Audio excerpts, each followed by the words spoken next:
Shalom and g'day all. This is Tehillim29 back again doing a Fool's Gold review for Rainbow Press and Comics. And to remind you how Fool's Gold works, I rate the cover, the art, the story. Now, to those who are here for the first time, I also cover total for the artist and total for the writer. Now, that is in reference to currency conversion of how much I paid for the comic.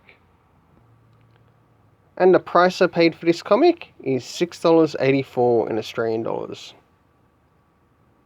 And I break that down between the cover, the art, and also the story.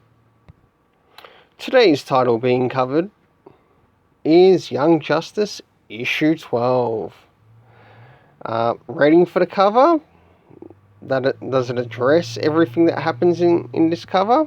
Well, all except minus one character who disappears, which actually shouldn't show up on the cover. So in that, the cover actually loses some points out of 10. Cover rating, 5 out of 10. How much would I pay for the cover? Probably $1.50. Just in Australian dollars. Now let's go for the internal art. Let's now address the internal art. This is just one of the pages.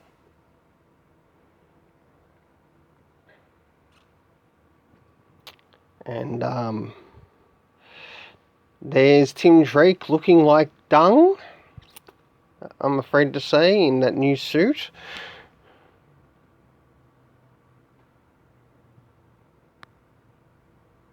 And of course, we'll move to the dialogue when we get to the story. Apart from that, the art,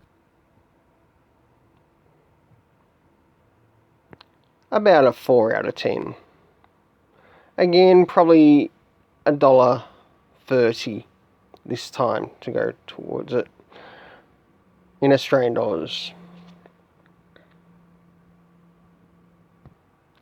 Now it's time to address the story. How does Brian Michael Bendis give us identification of the cast of characters? Yes, he does. So that's good in that. What about location? Well, only one location. Even though there is the appearance of 2 locations, plus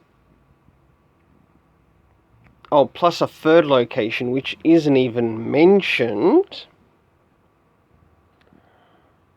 as to where Connor Kent is.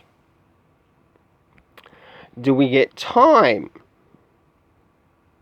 of when this occurs? Fuck no, not at all. Very terrible at that. How about comic references? Well, considering that we've got new characters turning up in this, such as the Wonder Twins, you know what? This would have been a great opportunity for a comic reference for the comic reader to pick up maybe issue 1 or the first trade paperback of the Wonder Twins. No, Brian Michael Bendis doesn't put that in here. He doesn't give a shit about who's working on the Wonder Twins.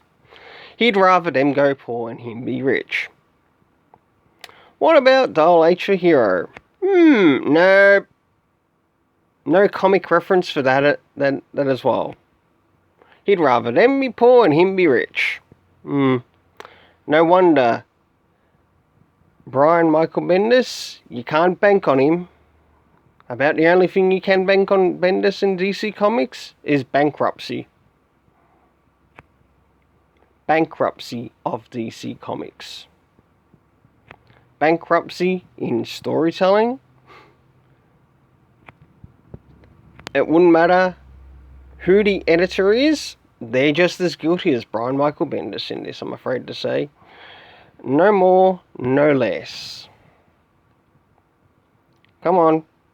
We don't want lazy ass editors. And I don't care if you're a lazy ass editor that's been wanting to tell Brian Michael Bendis off for 5 months. Do your job. And I don't care if you're an editor that's also behind Didio. Do your job. Even correct him in his mistakes. You're not paid to be lazy. You're paid to do your job.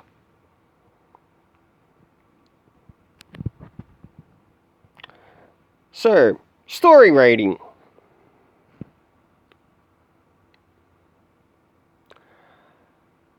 A 1 out of 10.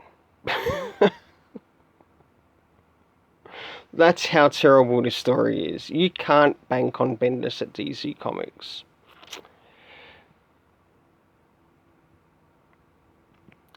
And the next Fool's Gold one will be Legion of Superheroes issue 3 when it comes out. Unless I find something in relation to Marvel or an indie comic that also falls into the Fool's Gold list, you'll see it when it goes up. Until then, let's keep it colourful.